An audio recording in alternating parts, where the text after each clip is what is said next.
My name is Dr. Mark Thornton. We're going to be talking about business cycles and prediction in here. Dr. Reisman is discussing the path to sound money downstairs. So obviously the people down there are ideological optimists and you all must be pragmatic pessimists.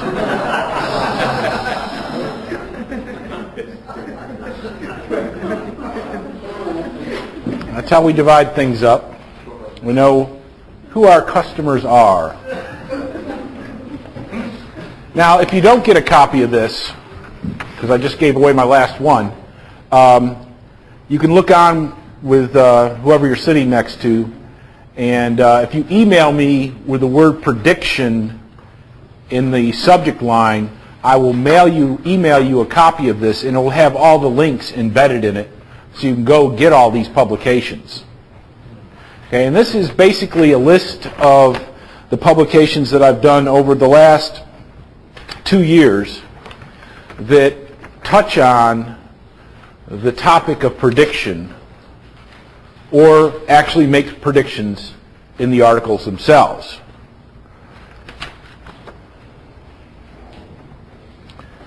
They all appear in academic journals or in the Mises Daily articles or on LouRockwell.com.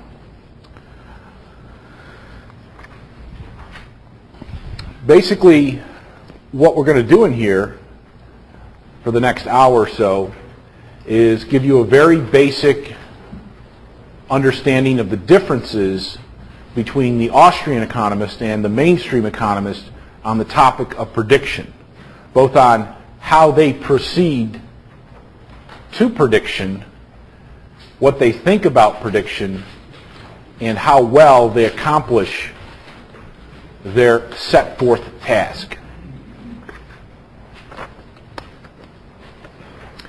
You really think I'm going to give you any predictions about the economy?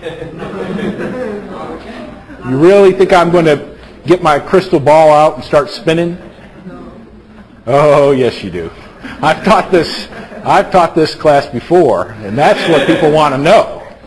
Okay, so I'm going to rush through a lot of material, and then we'll have time for some questions, hopefully.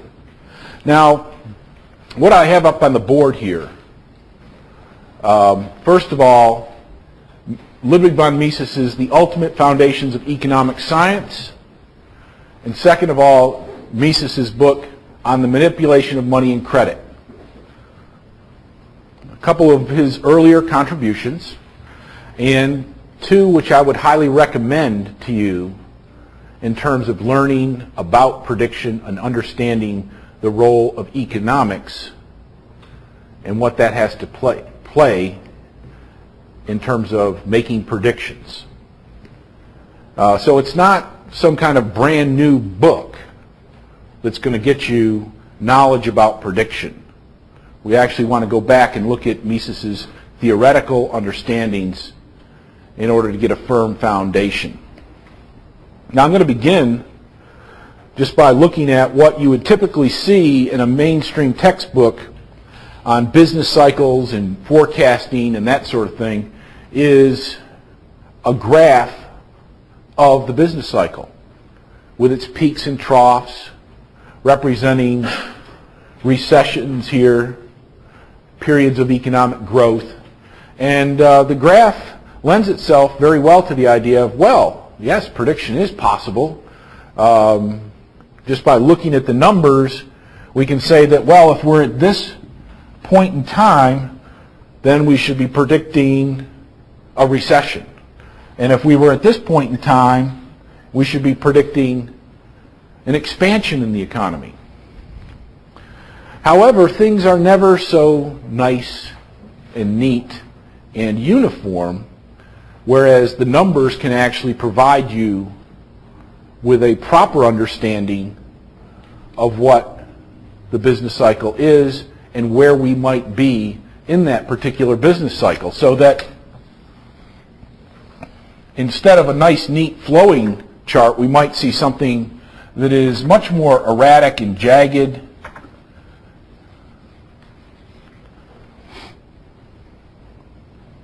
and where the trend line established by all that noise and fluctuation may not give us any indication really of where we're going next.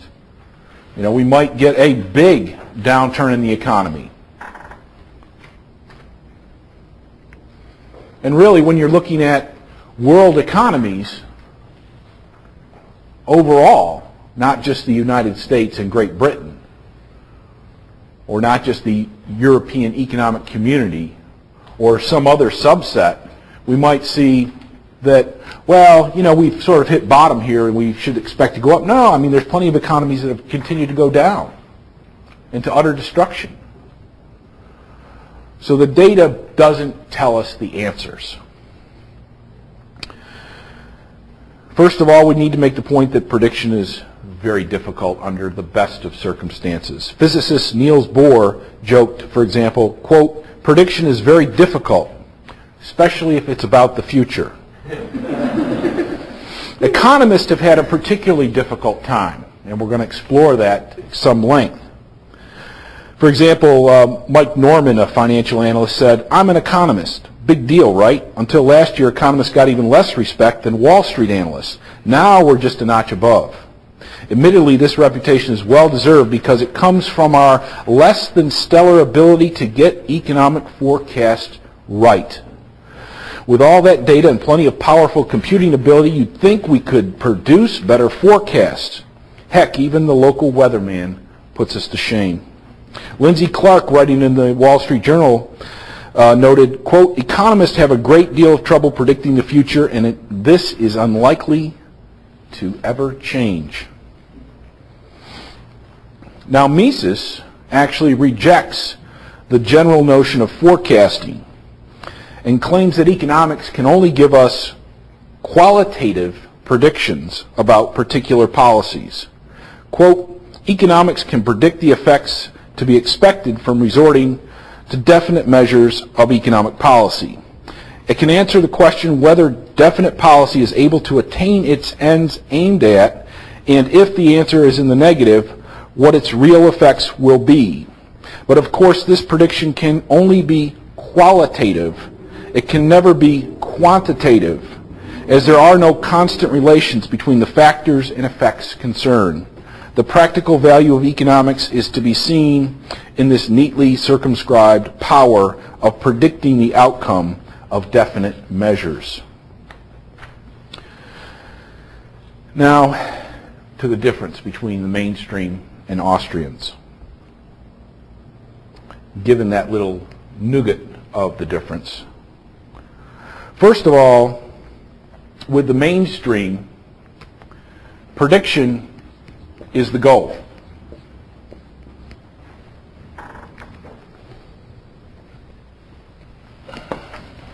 That's their stated goal of economics. The first goal. It's not really to understand the world first. It's to predict the future. As a matter of fact, as you've seen this week, the mainstream economists are willing to introduce unrealistic assumptions into their model building in order to better predict the future.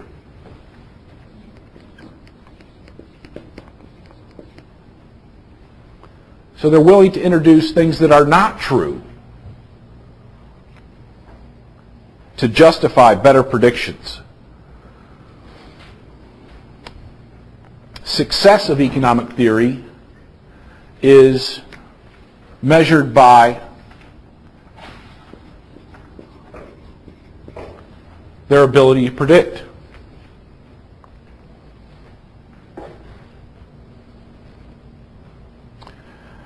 Progress in economic science for the mainstream is based on the ability to make better prediction.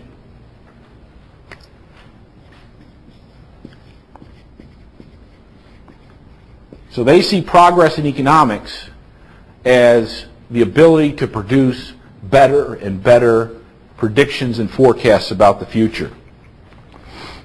And indeed, the motto The very motto of the Econometric Society is that science is prediction.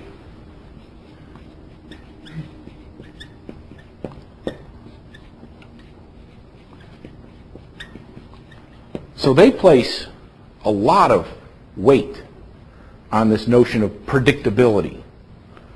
Everything that they do, it's a positive science for them, a statistical science. So they place a lot of weight on this ability to predict the future. Now, the Austrian view is to start off by rejecting forecasting. That quantitative forecasting is not scientific. A little similar to the views of the Chinese philosopher Lao Tzu, who said, or who wrote, that those who have knowledge do not predict, and those who predict do not have knowledge. As I mentioned earlier, quoting Mises, that Mises rejected forecasting in favor of qualitative predictions.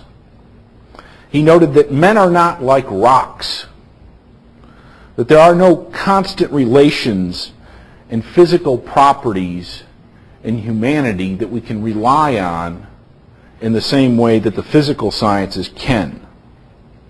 Nature, like rocks, for example, have ascertainable properties, and they have a regularity to them that can be depended upon. This same regularity does not apply to human action or the human mind. Again, where there are no constant relations, there's no constancy in human action. As far as praxeological prediction is concerned,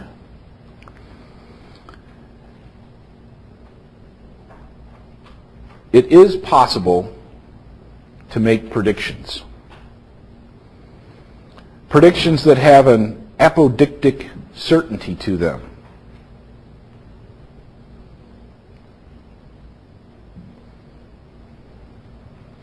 And so the economic prediction is something like, for example, all other things equal, a fall in the demand for a product will lead to a lower price for the product.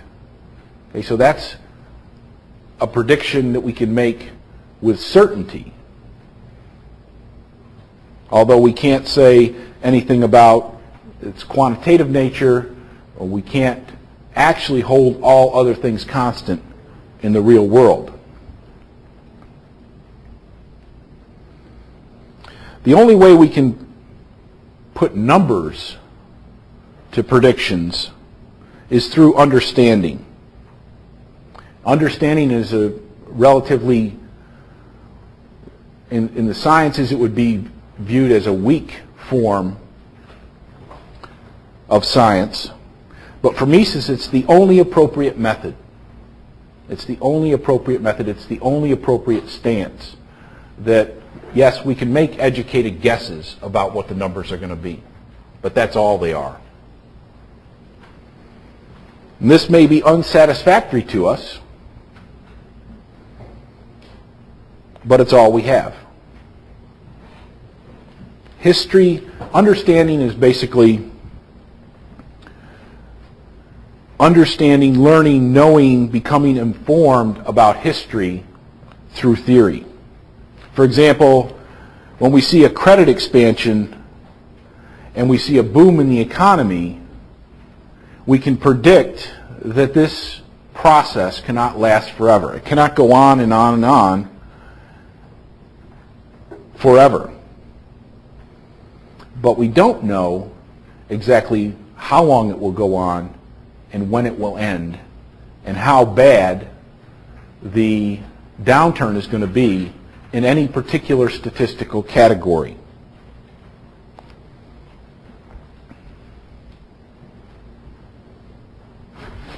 Mises even shows that forecasting as a scientific fact is self-contradictory. And he shows this with an interesting example. He said, for example, say I could forecast a substantial bust in the stock market, a substantial contraction in the economy that's going to take place 6 months from today. And I can tell you that that is a scientifically valid and true statement. And this scientific fact was well known. And if it's a scientific fact, it could be well known, right? Now what would happen? It would change the outcome. First of all, everyone in here would go sell their stocks and tell their friends and coworkers to sell their stocks. And those people would likewise, despite insider trading laws and all that kind of stuff, and the word would get around that this scientifically valid and true fact, and everybody would start selling their stocks.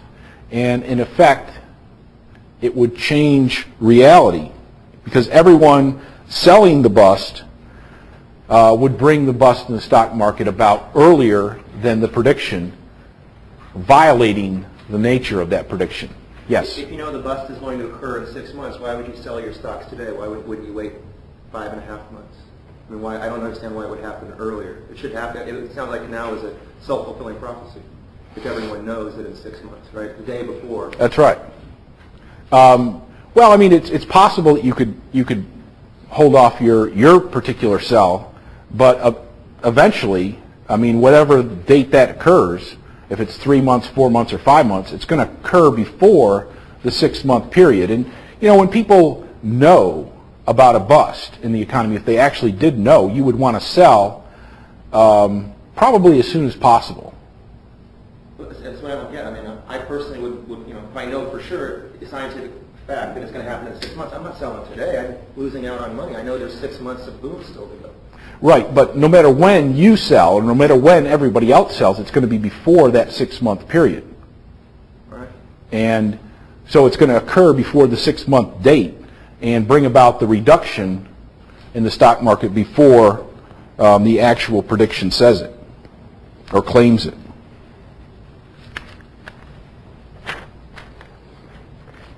So basically we have a division here, a very strong division between the Austrians and the mainstream. The Austrians are relying on a theoretical approach to understanding the business cycle and making predictions. And the mainstream is using an empirical approach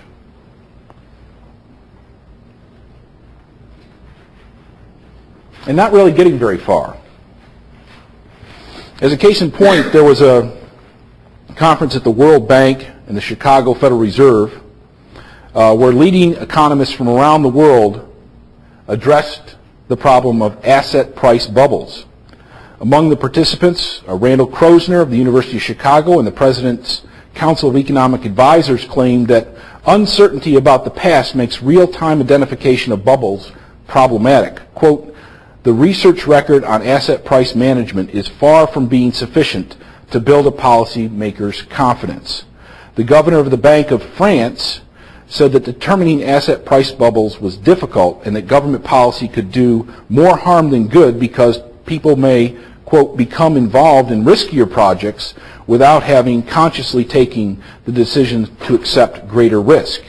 And I'm not going to read all of the quotes from all of the participants, but basically these were leading economists from academia, government, and central banks, and they basically came to the conclusion that they really haven't gotten very far in identifying, understanding, or predicting asset price bubbles in the economy.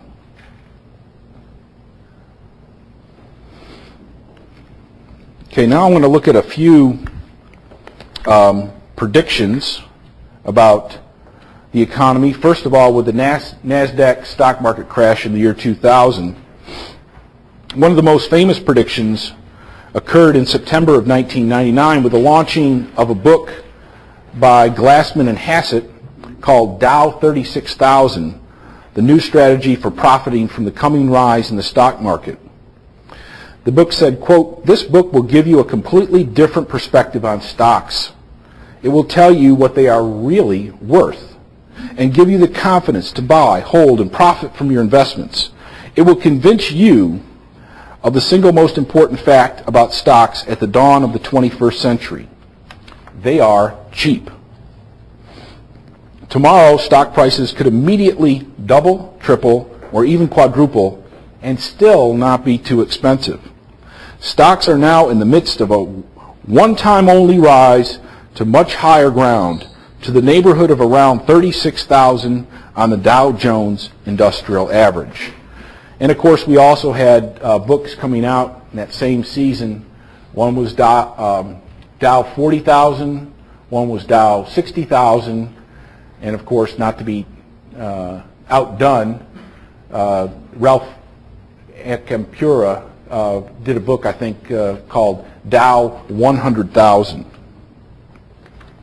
And of course, those books all came out right at the very edge of when the stock market, the Nasdaq, crashed.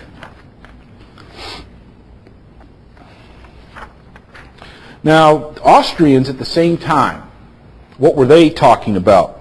Well, in reviewing the record, and I looked at as many predictions as I could get my hands on that I knew about or were offered from people that I talked to or emailed.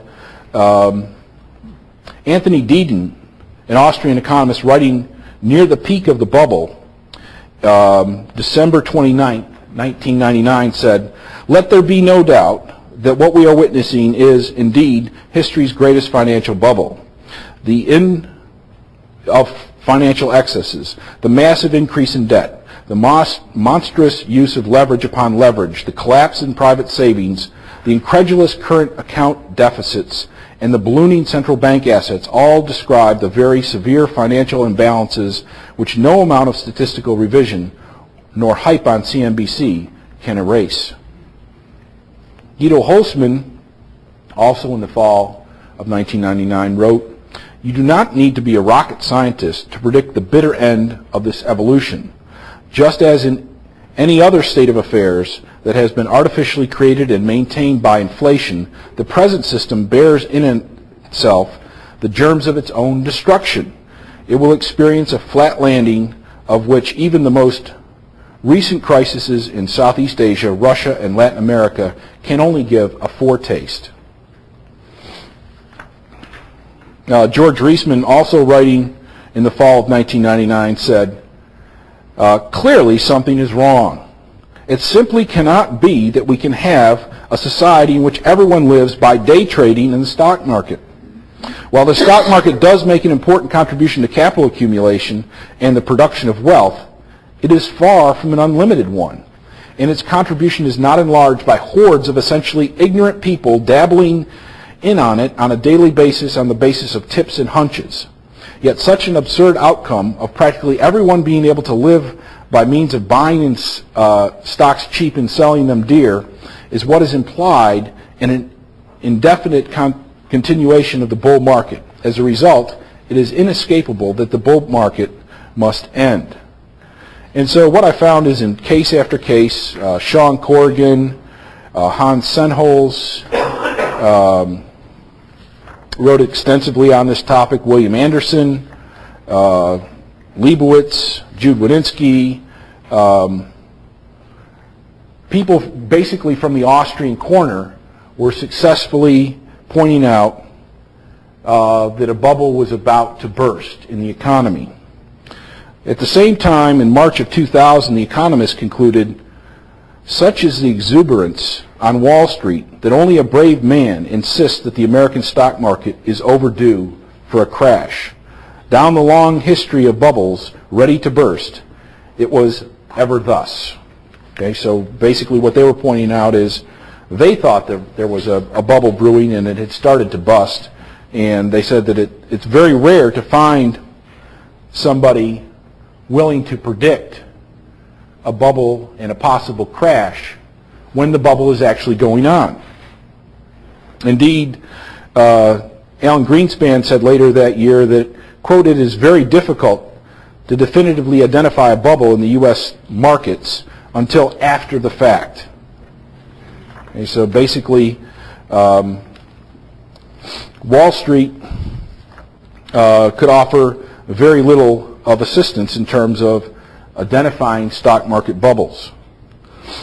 Looking at the Wall Street Survey of Economists is also kind of interesting. At the beginning of 1999, when the bubble was in progress, Wall Street economists were actually very concerned. They pointed to low growth rates. They thought that inflation would be higher, and a third of Wall Street economists were actually bears on the stock market, or thought that it was going to be very stagnant. In the mid-1999, they actually became much more favorable on the stock market, and there was an increase of GDP forecast of 50%. So looking at the growth rate that they were pessimistic about early in the year, they actually became more optimistic and doubled their rates of economic growth forecast. At the beginning of the year 2000, they became euphoric. They saw no end in sight, and 95% were in the bearish or in the bullish camp. By mid-2000, after the stock market had started to decline, everybody thought that the Fed could engineer a soft landing in the economy. Government economists had a similarly bad record. In the early 1990s, when the economy was basically on a trend line,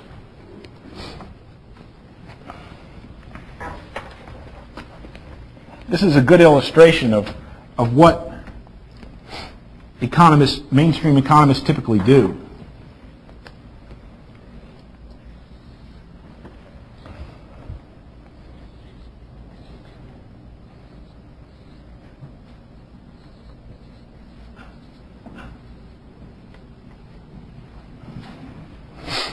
In the early 1990s, the economy was, after we came out of a recession, the economy was basically on a trend line.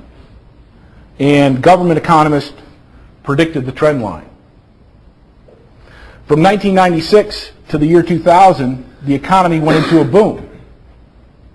And economists predicted the trend line. Government economists predicted the trend line.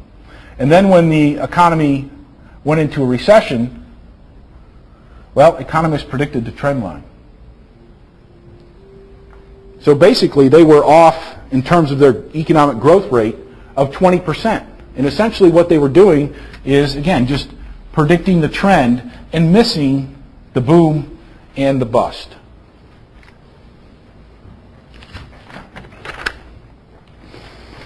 So basically, I was not able to really find anything in terms of mainstream economists who were able to actually predict the important changes in the business cycle. And unfortunately, the investigation didn't improve when I looked at other major business cycle changes. For example, with the Japanese bubble during the 1980s. Were mainstream economists able to understand, predict, and ascertain the Japanese bubble? Well, not really. They thought it was just part of the trend and that the trend would continue. That the Japanese had discovered the magic of managing the economy and managing the business cycle. The Bank of Japan was managing its monetary policy, and the bureaucracy was running its industrial policy, and they had discovered some kind of secret ingredient by which the government could manage technological development. And that this technology, things like robots and building really good cars and electronics and all that kind of stuff, meant for mainstream economists that the Japanese economy was going to grow forever and much faster than the rest of the world. And that basically what, on the eve of the popping of the Japanese stock market bubble, American economists were telling us that we were doomed and that the Japanese were going to be taking over and that there was really no end in sight. As a matter of fact, one of my former colleagues at Auburn University published a very unfortunate article in the local newspaper. He was an expert on Japanese management strategy. And what he said in the paper was that if we do not adapt Japanese management strategy, that by the middle of the 1990s, that inflation in the United States would be 45% and that unemployment would be 25%. And of course, he was off by a factor of 10 or 1,000%, incorrect about his prediction about the U.S.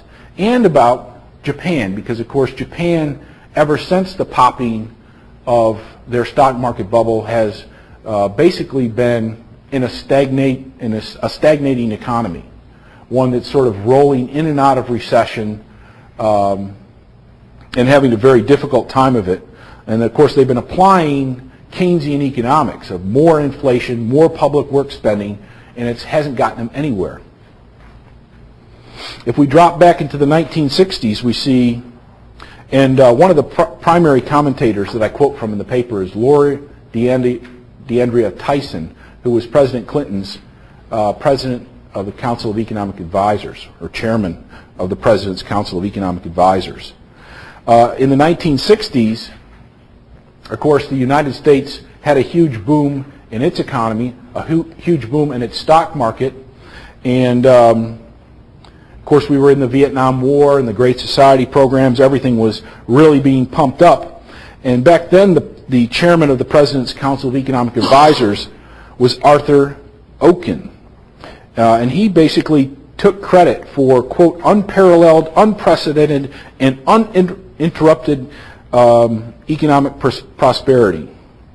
He said this was a, quote, dramatic departure from the past. The persistence of prosperity has been the outstanding fact of American economic history of the 1960s. The absence of recession for nearly 9 years marks a discrete and dramatic departure from the traditional performance of the American economy. Unfortunate for Professor Oken, his book appeared 1 month before a recession started, what was later termed the Great American Inflation, the downfall of the Bretton Woods system, the abandonment of the gold standard, and some of the highest persistence unemployment rates in the United States since the Great Depression. I mean, he got out in time, but he couldn't get his book together quick enough. Maybe a recommendation for Mr. Greenspan to get out of that office as soon as possible. We can go back into the 1920s, and the same story holds up. After President Herbert Hoover was elected in 1928, he was one of these new era theorists and said that the concept of unemployment was widely disappearing, and that the policies that we advocate will eliminate unemployment in our time. This is a cute one by the chairman of the Republican National Committee. After the Great Depression actually got started and the stock market had turned down, Simeon Fess, the Republican official, after the panic had started, he wrote, quote, persons high in Republican circles are beginning to believe that there is some concerted effort on foot to utilize the stock market as a method of discrediting this administration. Every time an administration official gives an optimistic statement about business conditions, the stock market immediately drops. Oh, yeah. Now, here's one of my favorite ones, and one of the more famous ones, by Irving Fisher, mainstream economist, and still considered one of the great American economists. On the eve of the stock market crash in 1929, Irving Fisher reassured investors that he foresaw no problem in the stock market. Quote, "There may be a recession in stock prices, but not anything in the nature of a crash. Dividend returns on stocks are moving higher, and this is not due to receding prices for stocks and will not be hastened by any anticipated crash, the possibility of which I fail to see. A few years ago, people were afraid of common stocks as they were of a red-hot poker. In the popular mind, there was a tremendous risk in common stocks. Why? Mainly because the average investor could afford to invest in only one common stock. Today, he obtains wide and well-managed diversification of stock holding by purchasing shares in good investment trusts." Fisher continued to preach that stocks had reached, quote, "a permanently high plateau." Unfortunately, stocks lost 1/3 of their value in that same month that he made that talk, and the market value of investment trusts fell by over 95% over the 2 years following his prediction, so that the investment trusts that he thought were the way to go actually lost more money than the stock market as a whole.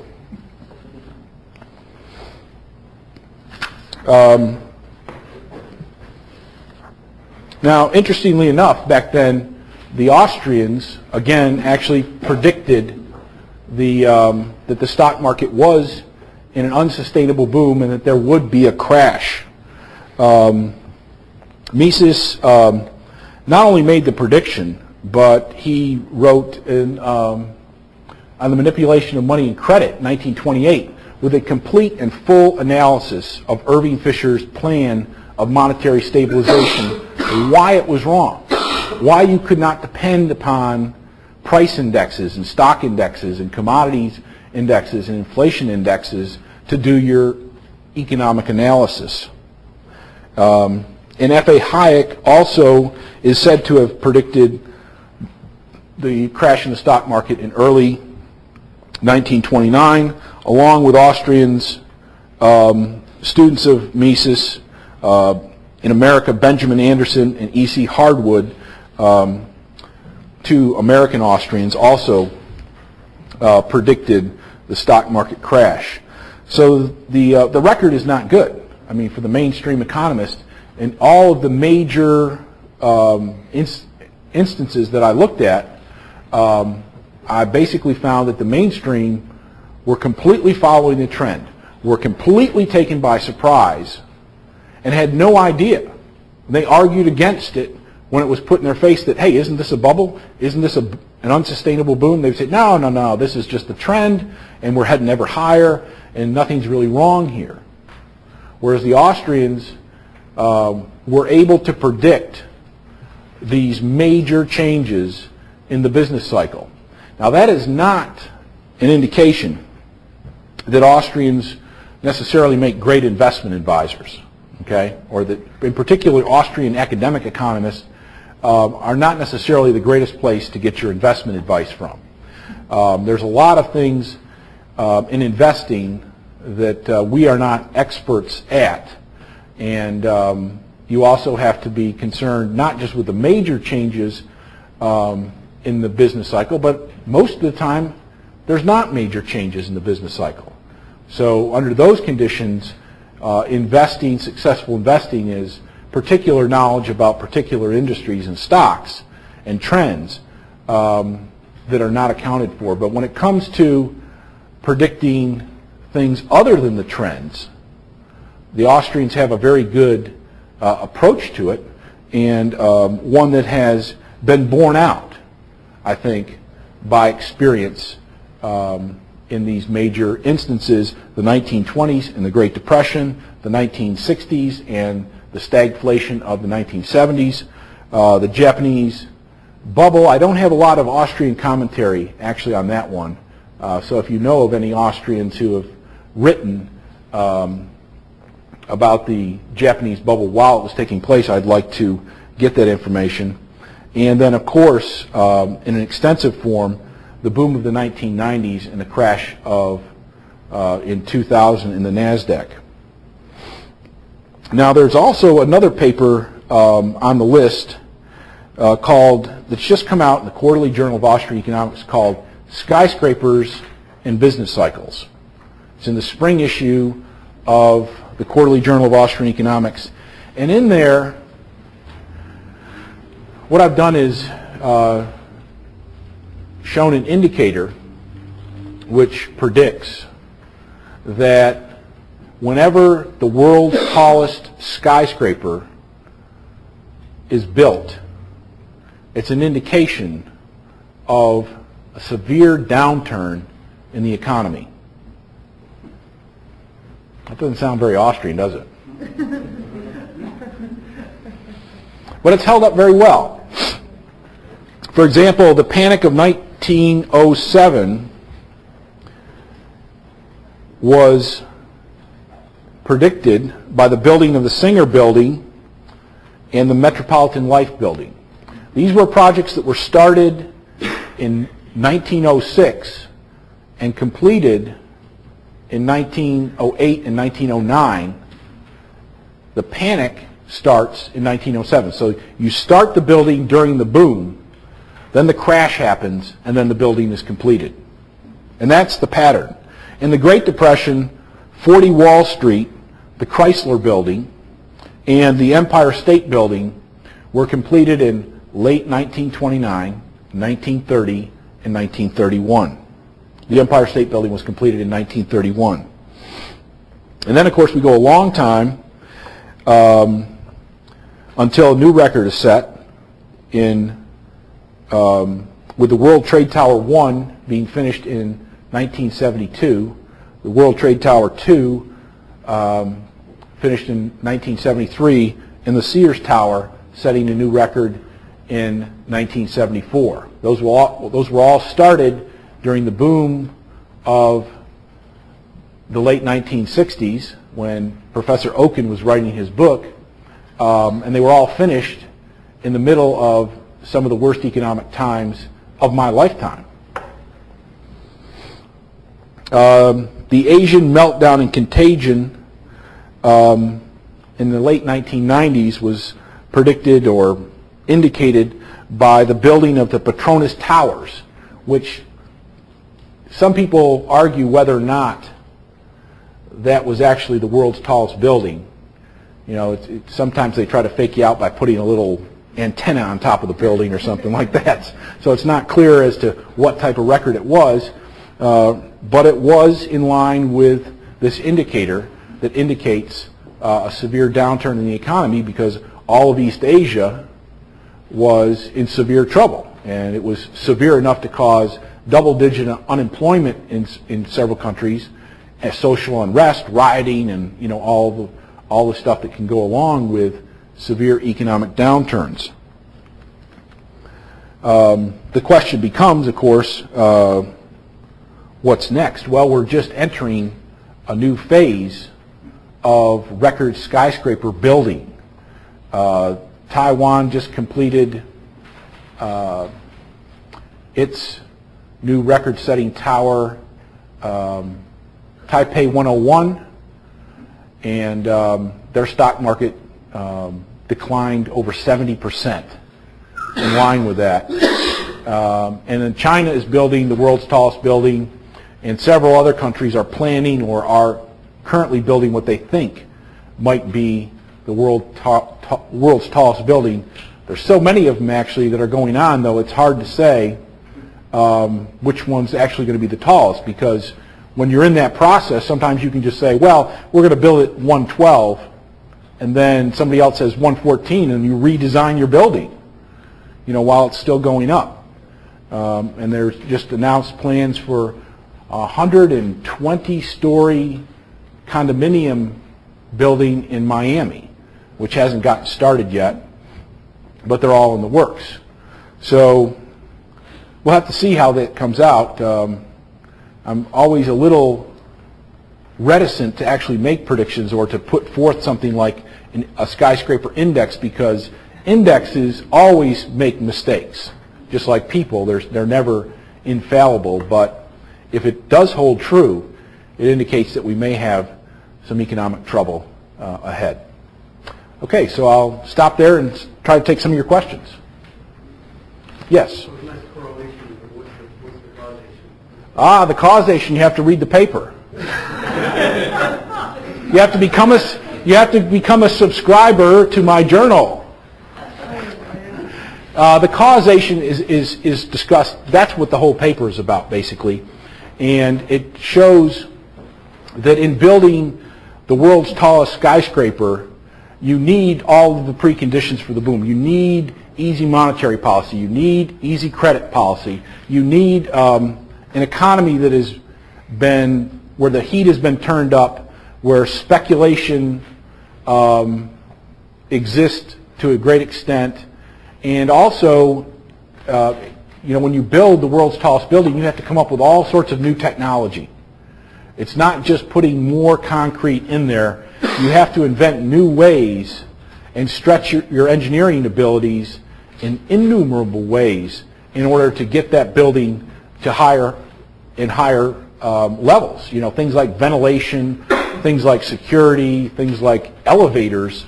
You have to invent a whole new class of elevators that are going to be fast enough and small enough and various other things. Just think, for example, if you have say 120 stories and you can squeeze out 10 square feet of all of the ventilation tubes and all of the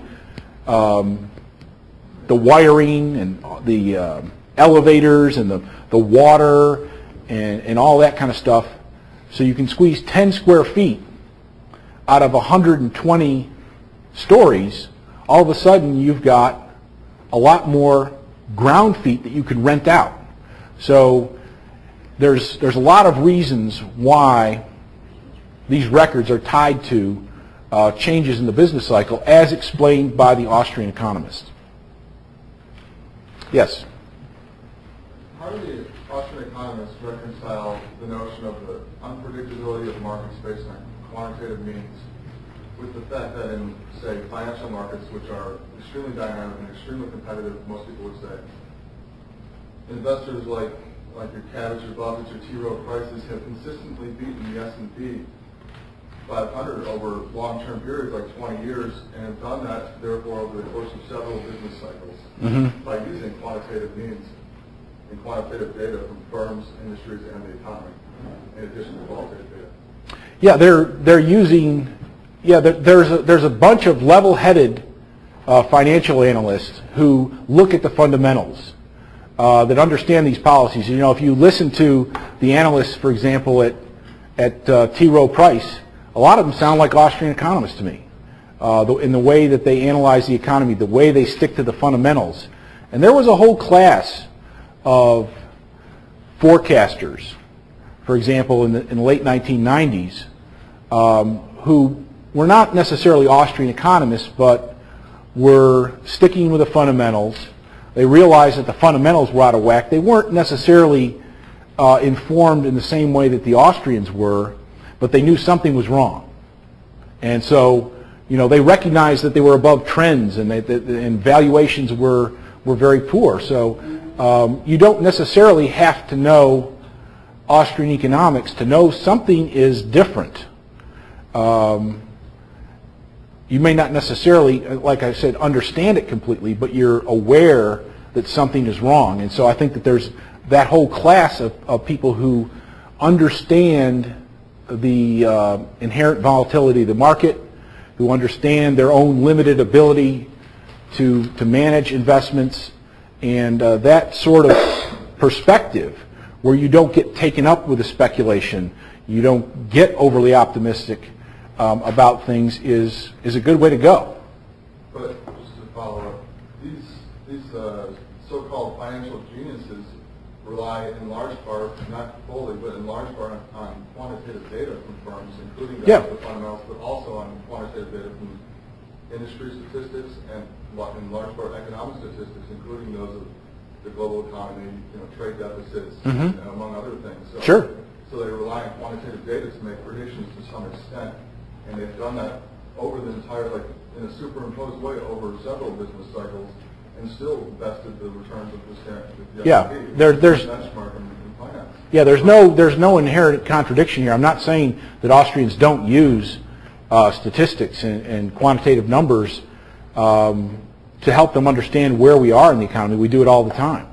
So there's no problem in terms of using statistics, especially if you understand some of the problems involved with things like the consumer price index. No problem with using them at all. In fact, we want to use them to help us understanding where we are. So it's just that we don't make quantitative predictions about the future based on that, the way government, mainstream, and Wall Street economists typically do. Yes? In discussing these issues with my colleagues at Columbia, I have encountered a rebuttal that I don't necessarily find convincing, but I have a hard time responding to.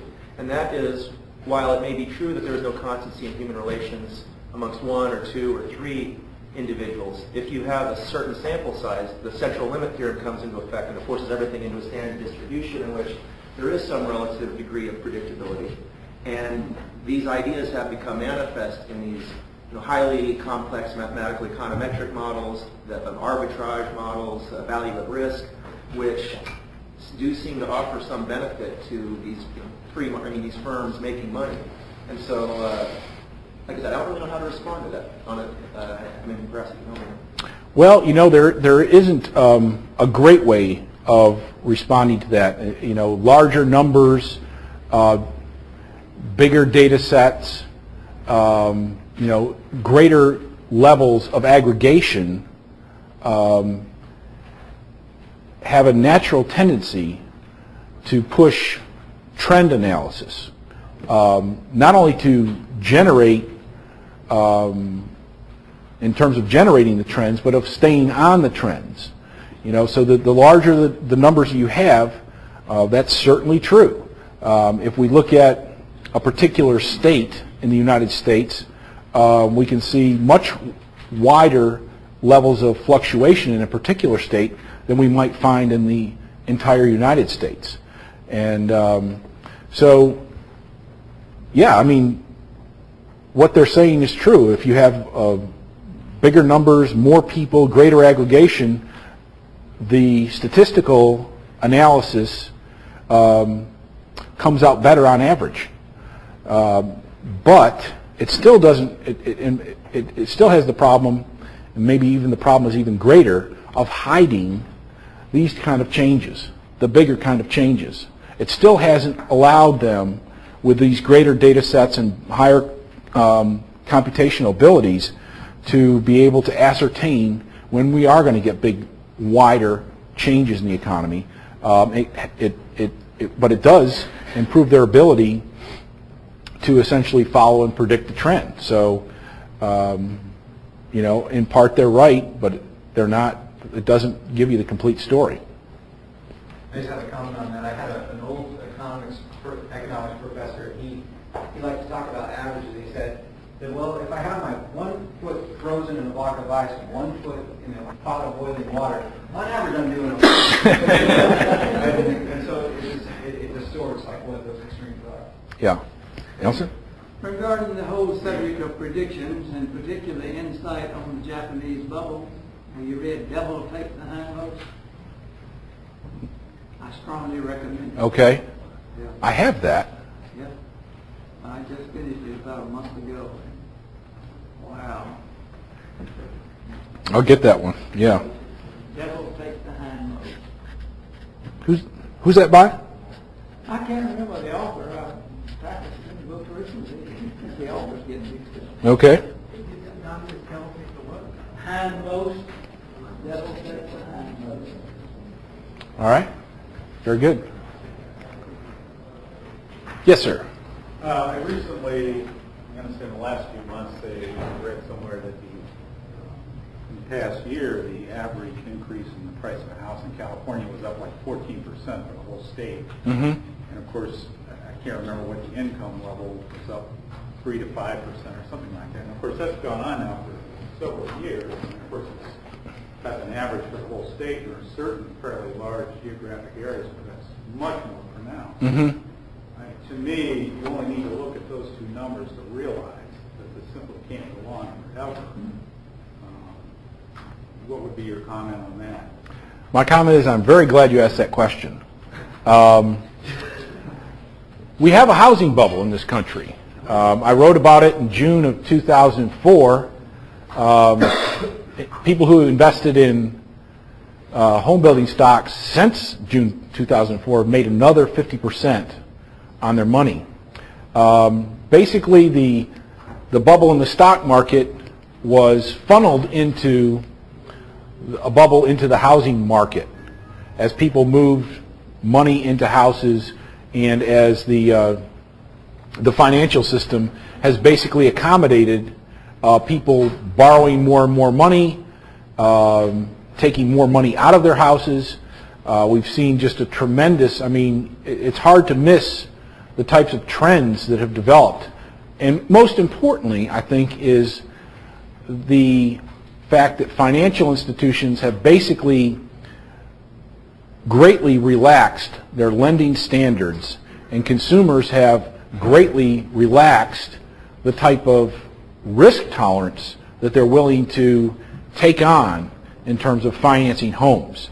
So you've got the government pushing in a bunch of credit, financial firms trying desperately to sell this credit to anybody who will take it. So they're taking on very risky customers, and customers are taking on very risky loans, and we just have a bubble in the housing market. And I think yesterday may have been the first crack in the housing bubble. Home builder stocks lost about 5% of their value this past week, most of it on Friday, almost all of it after the interest rate on the 10-year Treasury note increased again, a significant increase, and when the long-term interest rates rise, those home building stocks like Toll and some of the others just basically tanked. And I think that stocks tend to be leading indicators of what's going on in the economy. So I think we can anticipate that if this really is the first crack in the housing bubble, that those home building stocks will go down much further, and that eventually that's going to come home to roost in the housing market and the real estate markets out there. Greenspan is raising short-term interest rates. If everything goes according to his plan, that should take some of the pressure off of long-term rates. Initially it did. The fact that it's no longer doing that indicates that short-term rates are going to have to go much higher to wring out these inflationary price pressures, and higher interest rates almost invariably have a negative effect on real estate, and in particular housing. And in this case, higher interest rates mean higher mortgage payments for anybody who's on a variable rate loan, and the percentage of people who are on variable rate loans, it's my understanding, is higher now than it ever has been. So that is a problem that could be a big one. Can I just add that earlier we were talking about statistical analysis of certain sectors of the economy. You might be able to do that in a quantifiable way, such as the housing industry. When you add another sector, such as Michigan with auto industry, you have housing prices going way up. When you have the eventual leakage in the economic industry of jobs, eventually those two sectors are going to get up against each other. Yeah. So sometimes the analysis is just in one sector of the economy. You have to see what the eventual outcome is going to be in all different sector combinations. Yeah. In different regions. So Financials. which is good, but the easy approach because you can see the cycle that way. Okay, one more. Do you have any suggestions for further reading the role of economists in predicting qualitatively the nature of the markets and understanding the qualitative nature? Sure. In addition to these two books by von Mises, I would get those for keep, and I would read them, highlight them, note them, and I'd also recommend Of course, staying up with the publications that the Institute produces, we, daily articles, journal articles. The Quarterly Journal of Austrian Economics has a few articles about these kind of issues every year. And so I would subscribe to them, and I would also look at James Grant.